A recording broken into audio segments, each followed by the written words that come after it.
Nous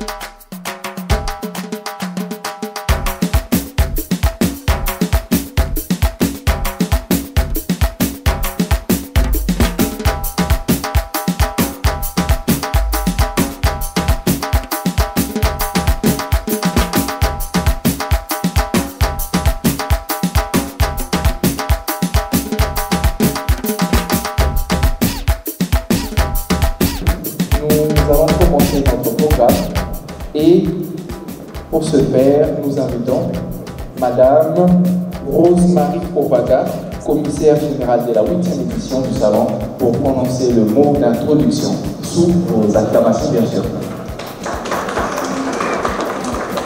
Depuis 2021, nous avons mené la première édition des gagnants du Challenge Startup Bassin du Congo à Vivatech, à Paris, où ils sont partis, ils ont présenté leur projet, ils ont aussi, ça leur a permis aussi de réseauter, ça leur a permis aussi de pouvoir, comme je l'ai dit, internationaliser leurs services, leurs projets.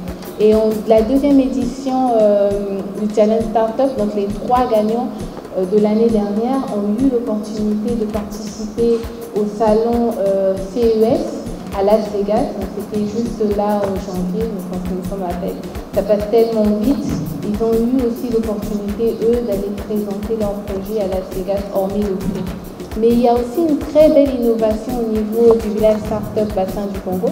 Parce que nous nous sommes rendus compte, surtout le promoteur, peut-être je reviendrai sur la présentation de l'équipe, en tout cas de l'équipe qui porte, et surtout du visionnaire qui porte ce projet depuis 2017, qui lui aurait vraiment voulu participer à cette activité. Il y tenait, mais malheureusement avec ses contraintes professionnelles et ses obligations, je dirais contraintes, ses contraintes administratives et ses obligations professionnelles, il n'a pas pu faire le déplacement. Donc nous espérons que nous le remplaçons valablement. En tout cas, on essaie d'être à la hauteur de sa personne, à la hauteur de sa vision, de la vision que nous avons embrassée et la vision à laquelle nous croyons et que nous pensons que plusieurs acteurs de l'écosystème numérique aussi partagent et portent. Donc cette année, au niveau du village Vico, nous allons, pour réellement accompagner les start-upers, lancer un fonds.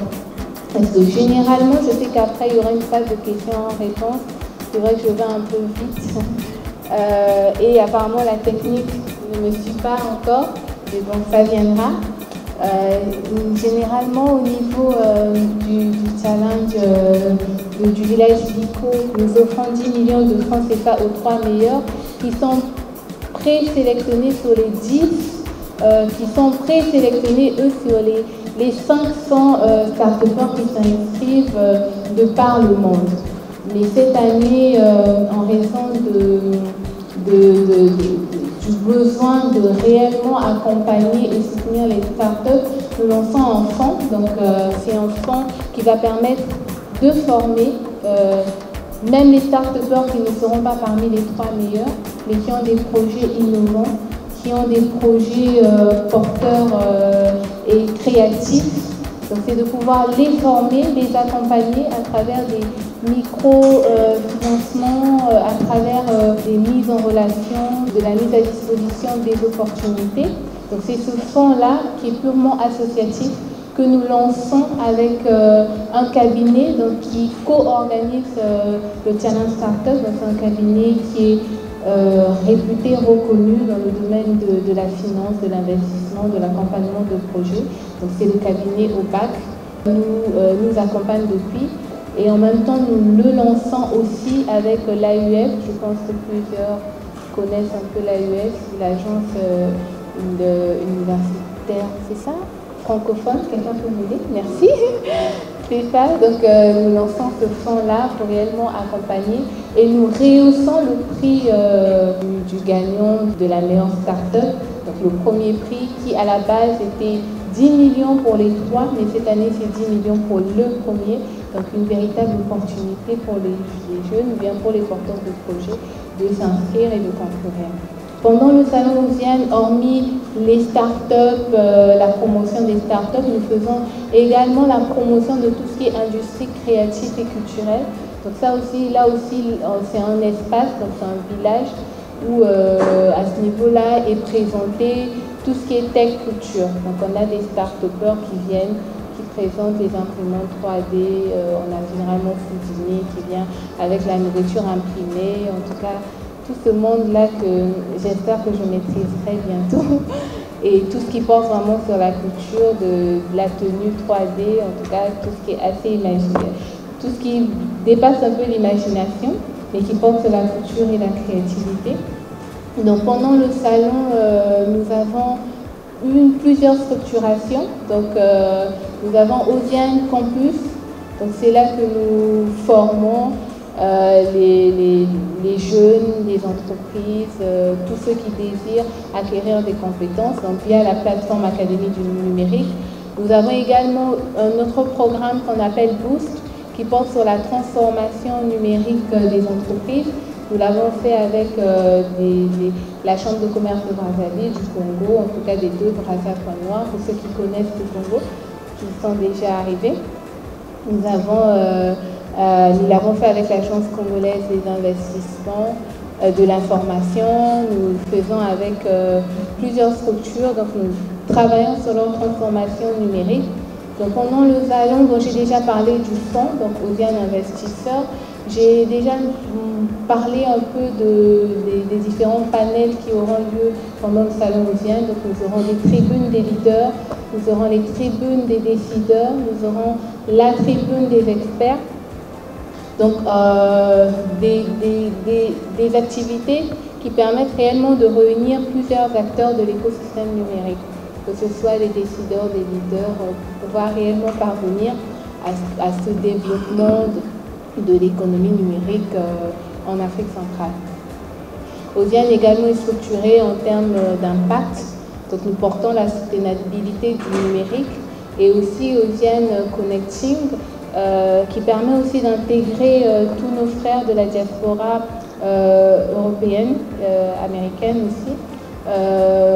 Dans le cadre de notre tournée internationale, nous avons débuté à Paris, nous avons prévu Berlin également, et le CES, on l'a fait en janvier aussi.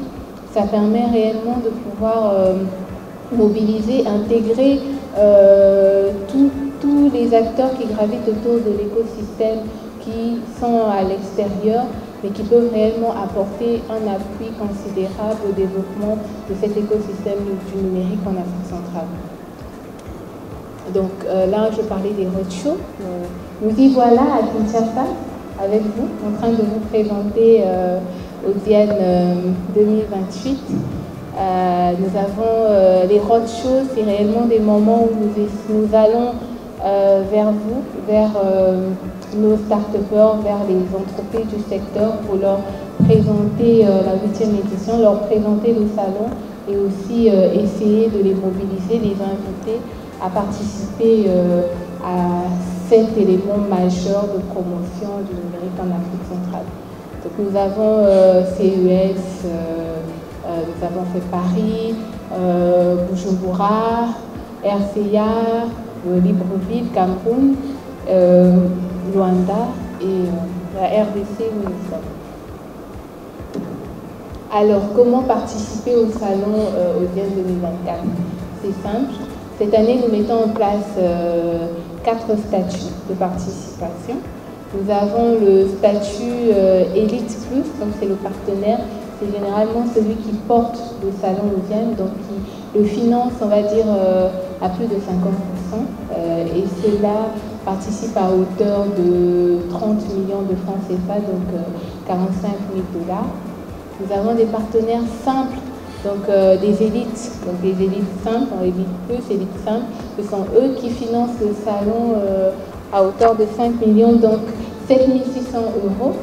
Nous avons aussi le statut exposant, donc c'est ceux qui prennent des stands pour pouvoir présenter leurs produits, saisir cette opportunité pour rencontrer aussi les autres startups qui sont dans le même écosystème thème et mutualiser les acquis et partager des expériences.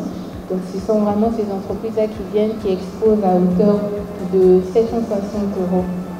Après, nous avons des offres à la carte. Ben, c'est tous ceux qui ne peuvent être ni élite plus, ni élite, mais exposants, mais qui souhaiteront quand même organiser des conférences, qui souhaiteront quand même animer des conférences dédiées, qui souhaiteraient participer au panel, qui souhaiteraient présenter leurs services et produits pendant les conférences thématiques. Donc c'est réellement un peu toutes ces offres-là à la carte que nous proposons à toutes les entreprises qui ne peuvent pas. Alors, OSIAN 2024, nous avons un comité scientifique qui, lui, à son niveau, porte et accompagne le salon. C'est en tout cas le comité scientifique pense, écrit la stratégie, les programmes du salon. Et nous avons également un comité d'organisation dans lequel je suis, qui est piloté par le promoteur du salon, donc qui est M. Luc en même temps promoteur, président de l'ONG Pratique qui organise le salon, conseiller du Premier ministre, chef du gouvernement de Brazzaville, et aussi un acteur majeur au niveau de l'agence de régulation des postes et télécommunications de Brazzaville. Donc il est secondé par une promotrice adjointe qui elle aussi s'occupe de tout ce qui est stratégie, qui elle aussi a été l'un des piliers du salon OSIAN, en commissariat général que je pilote, donc en tant que commissaire général avec tous les autres commissaires chargés des partenariats, de la logistique, de la planification, de la technique, de la communication et bien d'autres.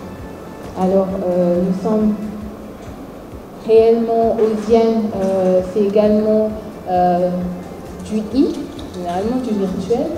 OSIAN est un salon hybride, donc vous pouvez participer en présentiel et en virtuel à travers la plateforme OSIAN, www.osian.com, qui permet aussi de faire du e-studio, du e-room et du e-participant. Alors la participation OSIAN se fait sur inscription sur notre site www.osian.com. Donc voilà un peu en quelques longs mots, je dirais, ce que serait la 8e édition du salon OSIAN. Et je vais redonner la parole au modérateur, mais nous sommes ouverts pour toutes les questions et nous vous invitons à participer au salon OSIAN et aussi pour les start-upers à vous inscrire au challenge qui sera clôturé le 7 avril. La clôture était prévue le 1er avril, mais nous rallongeons pour permettre à ceux qui ne se sont pas encore inscrits, et surtout aussi dans le cadre de nos roadshows. Donc nous aurons un roadshow final le 3 et le 4 avril à Pointe-Noire, pour permettre aussi à tous ceux qui ne se sont pas inscrits, à tous ceux que nous n'avons pas encore rencontrés, de s'inscrire et de participer à ce challenge. Merci. Alors, merci beaucoup, Madame Rose-Marie, pour cette belle présentation de la 8e édition du Salon OSIAN 2024. Ces activités, ces moments phares, l'appel à contribution et les calendriers. Et pour cette belle présentation, je crois pour nos chers entrepreneurs, nos chers invités à ces roadshows, ils ont sûrement des questions. Je sais que vous avez des questions, des nombreuses questions. Alors, nous allons le prendre de manière ordonnée par une série de 3 ou une série de 5. Vous proposez lequel entre les deux? Une série de 3 ou 5? Vous préférez lequel? 3. D'accord, on va prendre 3 questions qui sera adressée à Madame Rose sûrement et elle va y répondre. On commence. Alors, j'ai une petite préoccupation, peut-être que je n'ai pas été attentive au début. Vous avez parlé d'une très belle opportunité qui est le challenge, auquel les entrepreneurs qui comptaient participer devront déjà commencer à s'enregistrer. Ça a d'ailleurs été rallongé. Alors, la méthode de la procédure de l'enregistrement. Elles ont déjà débuté depuis février, même depuis janvier, je dirais. On a lancé les inscriptions et les startups de l'Afrique centrale s'inscrivent déjà. La prévu pour le 31, il y aura une chance jusqu'au 7 pour réellement permettre à ceux qui n'ont pas encore plus de constituer, s'inscrire, de le faire et de monter leur chose et pouvoir remporter les 10 millions de francs. Quels sont les critères que vous avez mis en place pour sélectionner les entrepreneurs ou les startups pour l'accompagnement dont vous parlez? Et la seconde, vous avez une question après sur les pays qui sont concernés, et là je vois quelques drapeaux. Alors j'aimerais avoir 12 pays de l'Afrique centrale. Ok, 12 pays d'Afrique centrale, il y a la France aussi. Là c'est la diaspora parce qu'on vous a parlé de Osiane, un programme qui porte sur la diaspora, Osiane Impact, je crois, Connecting, excusez-moi, qui permet aussi qui permet à nos frères de la diaspora de s'inscrire et de participer. Et les 12 pays représentent aussi nos partenaires, parce que Osiane, qui vous dit, j'ai présenté les modalités de participation, également les différents statuts. Donc nous avons des partenaires aussi étrangers, donc internationaux, qui soutiennent et qui portent le salon Osiane à travers leur financement, à travers leur appui technique. Donc c'est aussi, on a aussi voulu les mettre en valeur. Déjà là on voit unité. Quand on voit la France, c'est généralement en groupe qui vient, qui soutient, qui participe au panel, qui fait des ateliers masterclass. On a l'ICAN. C'est vraiment ces structures-là aussi pour montrer les partenaires de la 8e édition. Alors les critères de sélection sont très simples, très simples. Il faut être un ressortissant du bassin de l'Afrique centrale. Et allez simplement sur le site www.odiane.com. Il y a un lien, l'onglet s'inscrire au challenge Startup l'action du Congo et remplir la fiche, généralement les questions, le questionnaire qui est mis en exergue. Donc, il n'y a même pas besoin de télécharger, c'est déjà mis en exergue, de remplir. Et à ce niveau-là, le cabinet, le comité qui pilote ce programme-là procédera à la présélection et à la sélection des startups, des meilleurs startups. Alors, ma question est de savoir, j'ai vu comment vous avez plutôt bien présenté ce que vous faites, c'est de savoir au niveau des financements, si j'ai bien compris, financer les projets numériques. Si j'ai bien compris, c'est pas ça? Non, au fait, on offre un prix de 10 millions à la meilleure start-upper. Donc dès que vous êtes, dès que vous avez vos 10 millions, maintenant cette année par contre, on lance Osiane Fund. Donc le fonds, c'est vraiment, ça sera lancé pendant le salon, un dispositif qui va permettre d'accompagner les start-upers. Donc tous les former, les accompagner. C'est pendant le salon que vous allez découvrir tous ces éléments. Très bien. Justement, ma question est là, vous pouvez articuler. Donc le meilleur projet, c'est ça? Le meilleur projet, c'est vous donnez 10 millions de francs CFA. Et ça fait 8 ans que vous existez. Non, ça fait le salon. C'est la 8e. Depuis 8 ans. Nous avons lancé le challenge Start-Upper depuis 3 ans. Nous sommes à la 3e édition du challenge Start-Upper. Nous avons eu 2 premières éditions. Dans l'édition précédente, on avait un représentant de la RDC parmi les 3 ans. Je vous dis d'ailleurs, c'est une discussion privilégiée. Est-ce qu'il y a possibilité sur votre site de trouver justement les projets vainqueurs des éditions passées? Comme ça peut quand même vous aider à vous préparer, mais aussi à voir comment vous avez pu contribuer au niveau de leur accomplissement. Voilà, merci beaucoup madame. Bonsoir. Madame, vous avez parlé de l'Osiane 2024, du 23 au 26 avril, au palais de la Paris. J'aimerais savoir quels sont les critères pour participer à cette conférence. Ou à cette année. J'aime mieux regarder la personne en face surtout pour donc les modalités de participation sont très simples pour les startups de s'inscrire. Je suis Juvenal, Junior Juvenal. Je suis le CEO de l'entreprise Borolab. Dernièrement, je mis en place une plateforme dénommée Bilingo la problématique que lorsqu'on perd un proche, la première des choses que nous faisons avec nos téléphones, c'est supprimer ces photos, c'est supprimer ces vidéos dans nos téléphones. Or, le fait de supprimer ces photos, ces vidéos, c'est effacer automatiquement l'histoire de la personne. On aura certainement du mal à parler de cette personne à une génération future. Et un constat est que lorsque nous partons visiter le dernier de mai, c'est que nous constatons sur la pierre tombale, il n'y a que des dates, la date de naissance et la date d'INSI. Et des fois, il y a une image, en masse, il y a le nom. Je sais pas, c'est ça, j'ai mis en place une plaque. La plaque elle est conçue pour une durée d'un siècle. Sur la plaque, il y a un QR code qui pointe vers une plateforme. Et lorsque le visiteur arrive, il n'a qu'à scanner la plaque. Il va avoir toutes les informations sur la personne décédée, sa biographie, ses photos, ses vidéos. Et il a même la possibilité de laisser un témoignage.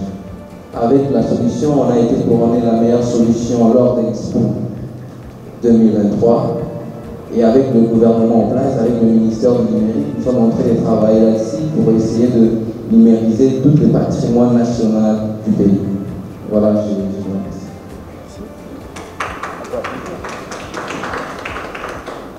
Nous sommes en train de travailler sur une application dans le domaine de santé. Comme nous sommes dans la salle, quelqu'un peut faire même à l'aise, on a une base de données. Dans la base de données, on a répertorié le médecin. Donc, en cas de malaise, il suffit juste que le malade puisse se connecter à l'application directement. Il peut localiser tous les médecins qui sont dans la salle, les centres hospitaliers qui sont tout autour de son environnement, les ambulances et tout ce qui est lié au domaine de santé. Donc, par exemple, je suis là et que j'ai un problème de santé, je me connecte à l'application. Directement, tous les médecins qui sont dans la salle, qui sont dans notre base de données, seront notifiés. Il y a un malade tout autour d'eux, et puis tous les centres hospitaliers avec qui nous allons collaborer auront des notifications à telle adresse à quelqu'un qui est malade. Et lui aussi, à son tour, il peut carrément avoir des numéros de contact du médecin qui est plus proche de lui, et puis du centre hospitalier qui est tout autour de lui. Voilà un peu le projet de laquelle nous travaillons. Cette innovation, alors on prendra encore 2 jeunes. Et maintenant, nous travaillons sur notre nouvel système d'exploitation qui sera basé sur Unix, qui est une qui aura Congo, Lima, et notre cadre de langue nationale qui sera dans le système d'exploitation. Merci beaucoup pour votre pitch également. Et on prend le dernier ou la dernière. J'aimerais bien les femmes. Nous sommes au mois de la femme quand même. Il n'y a pas des innovantes ici, des innovatrices. On peut l'encourager quand même. Alors, bonsoir à tous. Dans mon projet, je suis à la phase de l'idée. Alors, c'est une start-up qui est dans la gestion de ressources naturelles et qui a pour service de prédire les inondations, le feu de forêt ainsi que les catastrophes naturelles, afin de prévenir ou de mettre des mécanismes en place, le gouvernement, pour pallier à ces problèmes. Merci. Merci beaucoup. Alors, Madame la Commissaire Générale, vous avez un mot, une contribution face à toutes ces innovations présentées par nos différents invités, nos différents entrepreneurs ici présents. Alors, j'ai suivi avec beaucoup d'attention les présentations de ces projets très innovants et qui ont réellement un impact pour notre écosystème africain, l'Afrique centrale, et ça c'est déjà, je tenais aussi à encourager. Mais je note également que nous avons parmi nous la présence du directeur de fonds spécial pour la promotion entrepreneuriale et des emplois des jeunes. Monsieur le directeur, merci de nous faire honneur de votre présence. Tout à l'heure, nous avons abordé plusieurs questions. Peut-être que nous allons vous accorder le micro. Vous avez un message à faire passer pour cette jeunesse et ses partenaires qui sont réunis ici avec nous. Je suis ravi de prendre la parole devant vous. Il n'était pas prévu que je prenne la parole. Madame m'a surpris. Oui, je suis le DG du Fonds spécial pour la promotion de l'entrepreneuriat et l'emploi des jeunes. C'est un établissement public récemment créé. Je pense qu'il y a une année, qui a pour mission d'accompagner les jeunes entrepreneurs. Et c'est sur 3 axes. La promotion des jeunes, la promotion de l'entrepreneuriat des jeunes et la promotion de l'emploi des jeunes. Pour avoir participé récemment au salon Océane qui s'est tenu à Brazzaville en 2023, j'encouragerai les jeunes de la RDC à participer à ce salon.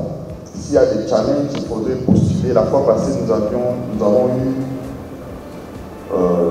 un Congolais qui était 3e et 4e pour avoir participé au jury. Et la 4e personne, c'était une Congolaise.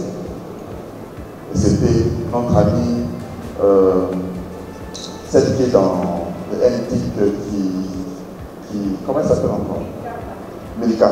C'était Milka, elle était 4e. Au fait, le salon Océane, petit à petit, est en train de concourir et en train de prendre un peu de l'espace au niveau de l'Afrique centrale. Et au niveau de l'Afrique centrale, vous savez que la RDC en est le maître. Alors, j'aimerais encourager ici les jeunes entrepreneurs de postuler et de participer massivement, de manière à ce que, même lorsqu'il faudra proclamer les gagnants de ces challenges, je préfère que nous puissions occuper les 3 premières places pour montrer que nous sommes en train de monter en puissance. Je viens de participer à un forum au Fleuve Congo, c'est toujours sur le NTIC. Le NTIC est un secteur qui est en train de se développer et je pense que les jeunes ont plusieurs solutions innovantes qui peuvent permettre à ce que beaucoup de choses puissent être effectuées dans notre pays. C'est un peu en ces termes que j'aimerais clore mon propos. Soyez très habiles, soyez très pratiques, adhérez à ce programme, participez et je pense qu'il n'y a pas de trucage parce que nous ici nous sommes habitués, quand on voit ici on dit non, il y aura des trucages, il y aura tout est transparent. Je vous dis, j'ai participé au jury la dernière fois, tout est transparent, les critères de sélection, tout est transparent. Alors j'aimerais que cette fois-ci, vous puissiez participer encore nombreux et que nous puissions voir ensemble comment est-ce que nous allons représenter la RDC. Je serai avec vous, je l'ai dit déjà, si Dieu nous prête vie, je serai avec vous au prochain salon à Brazzaville. Merci. Merci beaucoup, monsieur le directeur général du Fonds spécial pour la promotion des jeunes et de l'entrepreneuriat et autres. J'espère que j'ai bien cité. Et sans tarder, nous tournons déjà vers la fin de notre programme. Nous appelons monsieur le directeur pays des SCOULAP, monsieur Zoé Lavi, pour un mot qui va nous passer un message très bref, pendant 5 minutes maximum. Bonsoir, merci beaucoup pour la parole. Nous sommes SCOULAP, déjà nous avons une expérience sur le terrain. Ça fait de nombreuses années, depuis 2018, que nous avons lancé nos activités. Alors à ce jour, SCOULAP couvre toute la République démocratique du Congo, avec plusieurs applications. Déjà, nous travaillons avec le ministère de l'EPST pour l'identification des finalistes, la capture ainsi que la publication des examens d'État. Nous avons eu à permettre à la République démocratique du Congo de retrouver sa souveraineté numérique en mettant en place un système qui a permis à l'inspection générale d'avoir une base de données certifiée et sécurisée de tous les candidats finalistes depuis 2021. À ce jour, nous avons trouvé à ce projet ici de nombreuses personnes qui ont des projets dans les tech, dans les numériques, mais sauf que j'aimerais interpeller la jeunesse à penser offline. D'accord? Soyons clairs entre nous, l'Afrique, si je parle de l'Afrique en général, même l'Afrique centrale, n'est pas très connectée à Internet. Ce qui fait que nos solutions travaillent dans toutes les zones. Lorsque je dis toutes les zones, c'est toutes les zones. Partout en République démocratique du Congo, si aujourd'hui un candidat finaliste est capturé, c'est notre application. Toutes les zones. Donc nous avons donné cette possibilité de travailler en offline. Et lorsque vous êtes dans une zone ouverte par les réseaux, vous synchronisez. Parce que si nous allons dans l'élan online, il y aura certains points où l'application ne pourra jamais être utilisée. Et puis ça sera un frein pour les utilisateurs.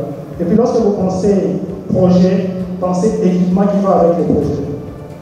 Nous avons l'expérience terrain, voilà pourquoi à un moment donné nous avons mis en place la possibilité d'avoir un outil qui est la tablette, sous la table, mais sauf que nous ne faisons pas de tablette, d'accord? Nous ne faisons pas de tablette, nous ne vendons pas de tablette. Pardon? Nous ne faisons pas de tablette, nous ne vendons pas de tablette, mais nous avons amené l'outil. Pourquoi? Aujourd'hui la technologie est bien, on l'amène, mais sauf que comment les gens vont l'utiliser? C'est ça la grande question. J'arrive dans une école, je me dis, voilà, nous avons cela, vous pouvez gérer votre école, la présence des élèves, les rapports, tout le reste. Comment il est fait? Avec quoi? Je demanderai, non, vous me payez d'abord, après vous achetez un ordinateur. Non, non, c'est impossible. Je fais les commerciaux parce que chez Schoolab, j'ai vraiment gravi les échelons depuis 2017. C'est impossible. Le client est prêt à payer, mais sauf qu'il a plusieurs barrières. Alors pour faciliter, parce qu'aujourd'hui j'ai accepté de partager l'expérience. Comment nous on est arrivé là où on est aujourd'hui. Et puis c'est pas que nous sommes en train de continuer parce que là nous lançons en Côte d'Ivoire. Il y a des gens qui en Côte d'Ivoire qui étaient ici aussi au Congo. Christopher Mafina. Il est en Côte d'Ivoire, nous lançons en Côte d'Ivoire, nous lançons au Bénin ainsi qu'au Kenya.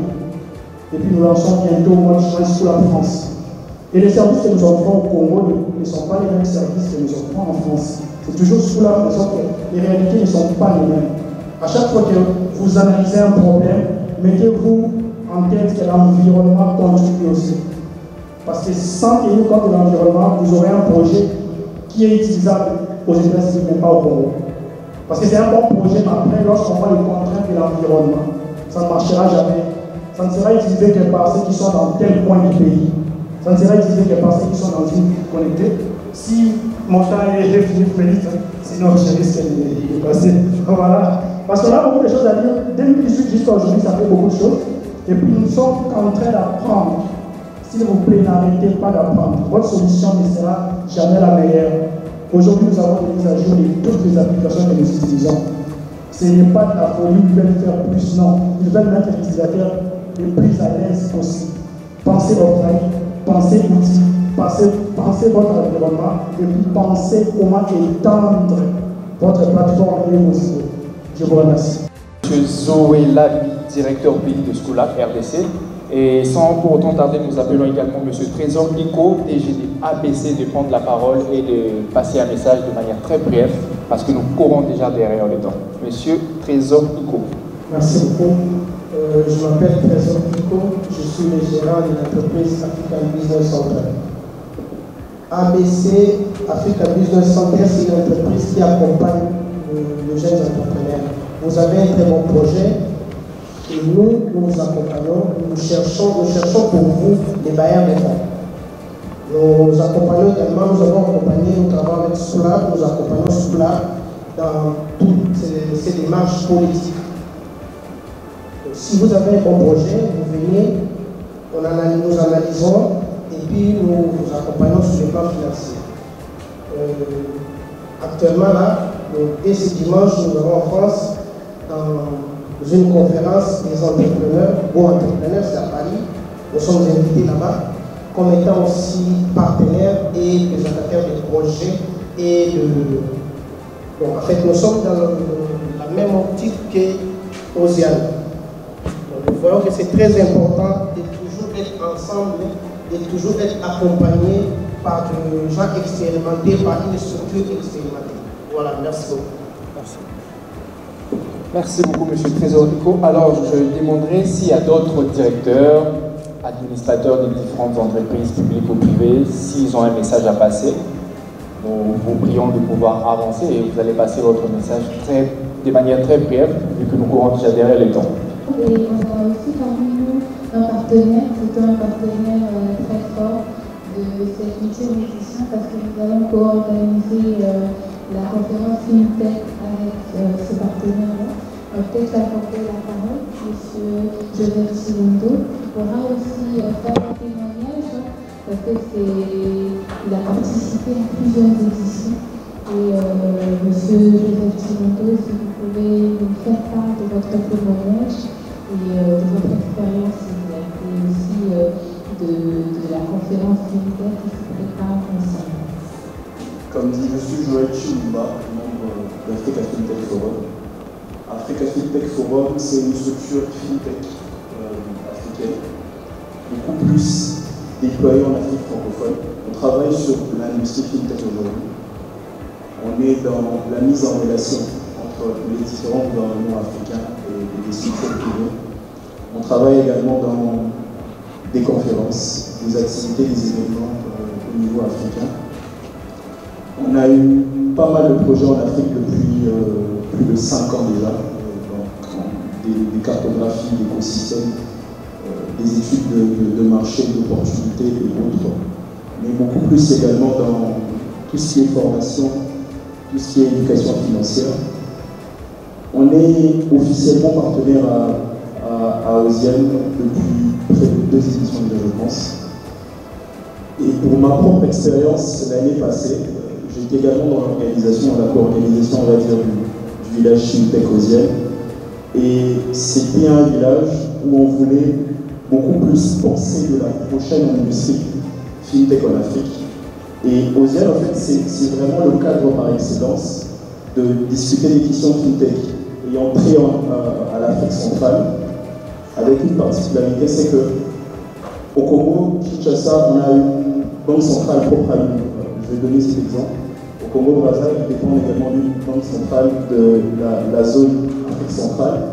Ces échanges également nous permettent d'avoir suffisamment d'informations sur la réglementation, la régulation de l'autre côté, et également ici au Congo Kinshasa pour différents acteurs voulant investir à Brazzaville ou dans n'importe quel pays d'Afrique centrale, mais également dans les autres pays d'Afrique et notamment en RDC. L'année passée, on a également fini l'activité avec quelques résolutions. Et à l'issue de ces résolutions, a pu découler le thème du village Osian 2020, du village FinTech Osian 2024, qui sera avoir une vision globale de l'environnement FinTech pour favoriser l'inclusion financière de la sous-région.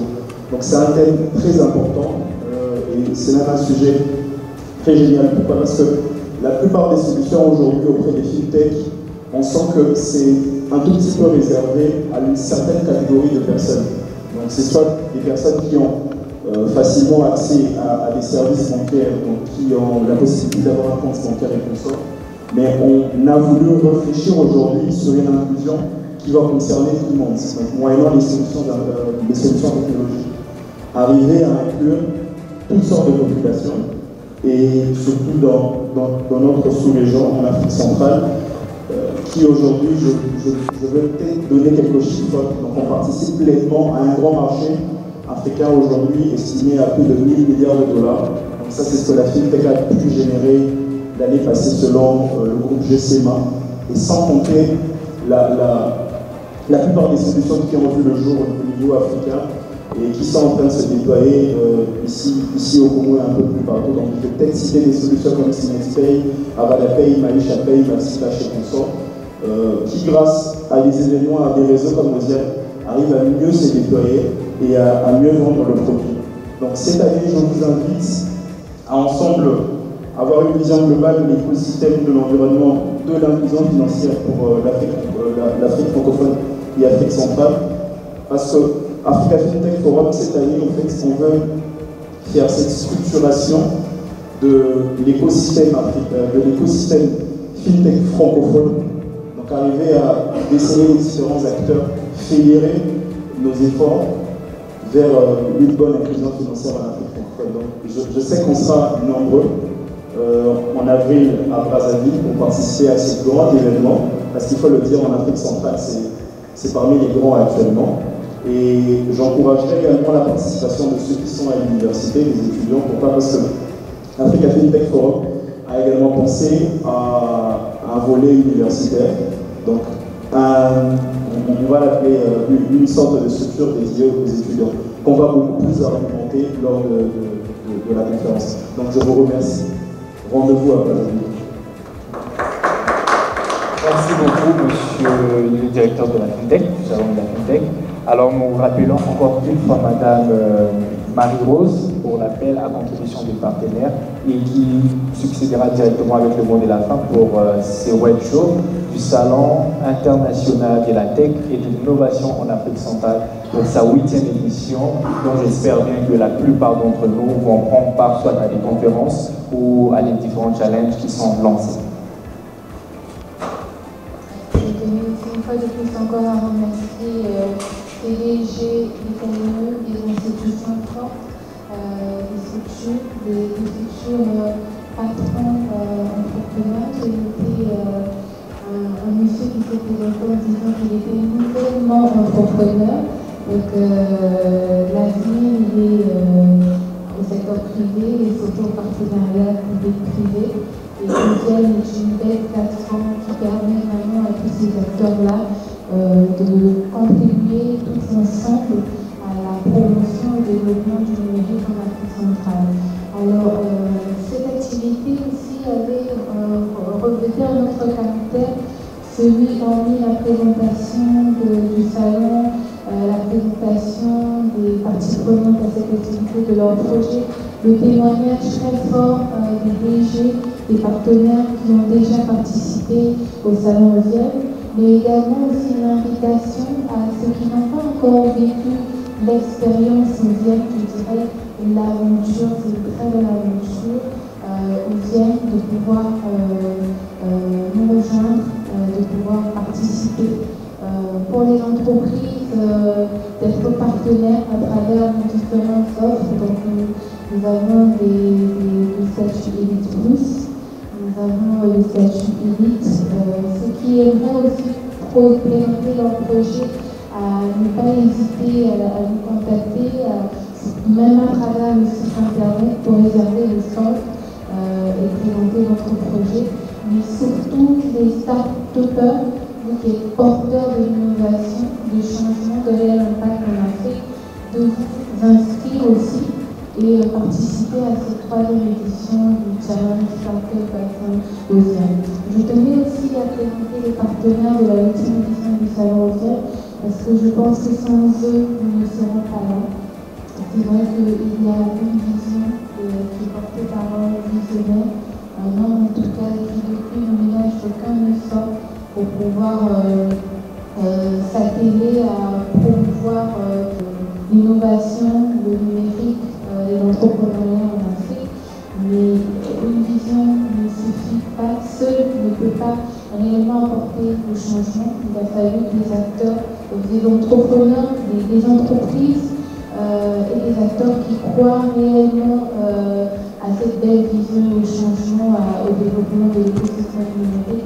Donc nous avons cette année déjà le leader numéro 1 qui est le patron, celui qui patronne l'édition, la 8e édition, qui est notre premier ministre du gouvernement, qui porte le salon. Nous avons les ministères qui accompagnent, nous avons le ministère, précisément le ministère des Postes et Télécommunications. Mais nous avons les entreprises comme la PCE, donc l'Agence de régulation des Postes et Télécommunications du Congo, qui co-organise avec l'équipe de l'ONG Pratique.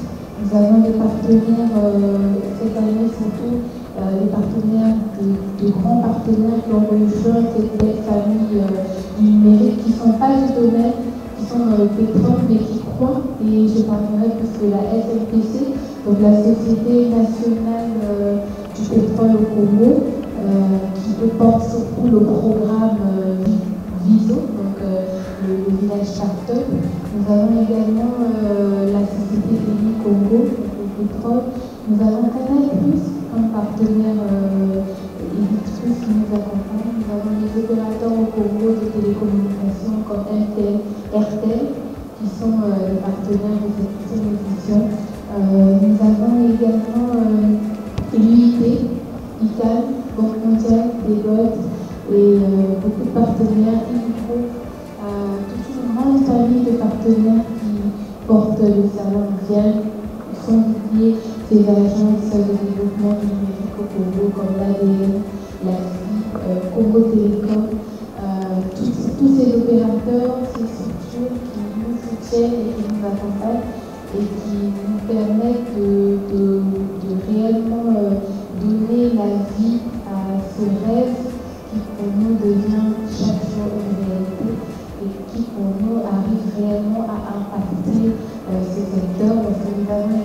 pour ambition de devenir l'événement leader de l'Afrique centrale. Nous sommes déjà parmi les leaders en Afrique centrale et pourquoi pas dans le monde, en tout cas dans les opérations. Je pense que je vais aussi chuter vers la fin.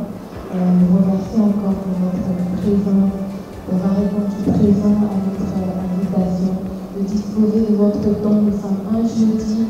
Je viens d'arriver à la concertation, on est arrivé avec l'équipe qui nous accompagne. On a M.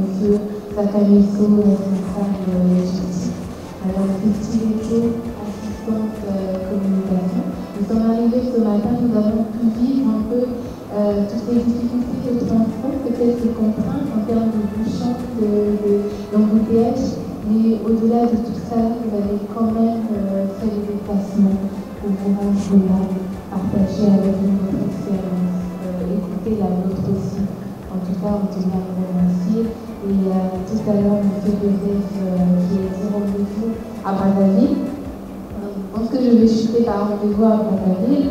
Et le modérateur annoncera sûrement à la fin cette photo de famille, ce moment de convivialité à travers le pot, un petit pot et une collation. Nous avons prévu pour vous. Merci infiniment. Et nous vous réservons un accueil chaleureux à Brazzaville, comme vous l'avez réservé ici depuis que nous sommes arrivés. En tout cas, nous avons visité plusieurs structures et nous avons été très bien accueillis par les dirigeants, les directeurs, les acteurs, même par les entrepreneurs. Et ça, vraiment, nous tenons à le remercier. Merci encore et bonne soirée. Merci beaucoup, c'était un réel plaisir pour nous, pour moi également de modérer, d'animer ces roadshows. Merci beaucoup. Alors, je tiens encore à remercier une fois pour votre présence, surtout pour votre patience, étant donné que nous avons commencé en retard. C'était également un réel plaisir pour moi d'animer ensemble avec vous ces roadshows. Et nous demandons à ce que vous puissiez avancer pour clôturer ces instants avec une photo des familles pour capturer ces beaux moments, tout en espérant de vous revoir à Brazzaville au mois d'avril. Merci beaucoup. J'ai participé à cette cérémonie de présentation du Salon Oziane parce que j'y trouve intérêt. Au travers de la mission de ma structure a pour mission de promouvoir l'entrepreneuriat des jeunes. Et ici, il s'agit des jeunes. Ici, il s'agit des jeunes qui évoluent dans les solutions innovantes dans la tech. Et c'était très normal de pouvoir venir participer afin d'encourager ces jeunes-là qui sont en train d'adhérer et de participer à des programmes qui permettent à ce qu'ils puissent être épanouis. Oui, pour avoir participé une fois à ces salons, j'ai vu l'engouement que ces salons a, j'ai vu comment les compétitions qu'il y a, j'ai vu divers programmes que ces salons a et je pense que c'est une opportunité pour les jeunes de la RDC de pouvoir participer aussi longtemps que ça se tient dans le cadre de l'Afrique centrale, ça se tient ici à Congo-Brazzaville et que nous régorgeons aussi beaucoup de compétences, beaucoup de jeunes qui émergent dans ce secteur d'activité. Alors il était plus normal que de participer pour encourager les jeunes.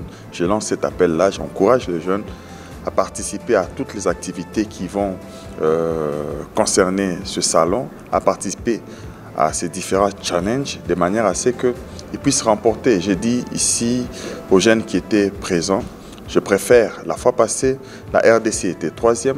La fois passée, il y avait une candidate de la RDC qui était 4e, mais on ne pouvait pas la publier parce qu'il fallait prendre seulement les 3 premiers. Et j'aimerais que cette fois-ci, que les 3 premières places soient occupées par des jeunes congolais avec des solutions vraiment innovantes, de manière à ce que nous puissions conforter notre place de ce grand pays de l'Afrique centrale. Alors Madame Nadine, il était pour nous important dans le cadre de notre stratégie, donc notre promotion de la 8e édition du Salon Oziane, donc qui se tiendra du 23 au 26 avril 2024 à Brazzaville, au Palais des Congrès, sur le thème « Le numérique accélérateur des performances » avec un accent sur les PME et TPME. Donc dans le cadre de notre promotion et présentation de la 8e 8e édition dans les différents pays de l'Afrique centrale. Parce que je tiens juste à rappeler que le salon a une dimension sous-régionale depuis ces 8 dernières années, parce que nous sommes à la 8e édition, donc 8 ans d'expérience, 8 ans de participation des start-upers, des entreprises. Nous en sommes à plus de 12 000 visiteurs, 12 pays de l'Afrique centrale, plus de 150 intervenants, 100 exposants et plus de 500 start-upers qui s'inscrivent de l'Afrique centrale. Alors, comme vous l'avez vu le constater, l'activité d'aujourd'hui revêt un véritable engouement pour la jeunesse, pour les start-upers et les porteurs de projets qui ont su présenter pour celles qui ont des projets forts, qui souhaiteront réellement participer au Challenge Startup Bassin du Congo que nous organisons chaque année. Donc nous en sommes à la 3e édition qui permet de primer la meilleure start-up de l'Afrique centrale, le meilleur porteur du projet et qui offre une belle somme, je dirais une belle opportunité financière pour les start-up d'accroître, qui contribuent réellement au développement de leur structure. Donc c'est ce montant, ce prix de 10 millions de francs CFA que nous offrons, plus un accompagnement en termes un accompagnement technique et aussi une participation aux plus grands salons internationaux. On parle de CES, de Vivatech, et je me réjouis vraiment de cette activité que nous avons eue aujourd'hui, parce que les startups ont réellement montrer leur engouement à participer, à s'inscrire au challenge. Donc j'invite aussi tous ceux qui n'ont pas pu participer à cette activité de s'inscrire sur notre plateforme numérique www.oziane.cg et de tenter leur chance de remporter les 10 000 €, de représenter aussi leur pays, de porter l'innovation en Afrique centrale, de réellement contribuer à l'économie africaine, surtout au niveau de la sous-région.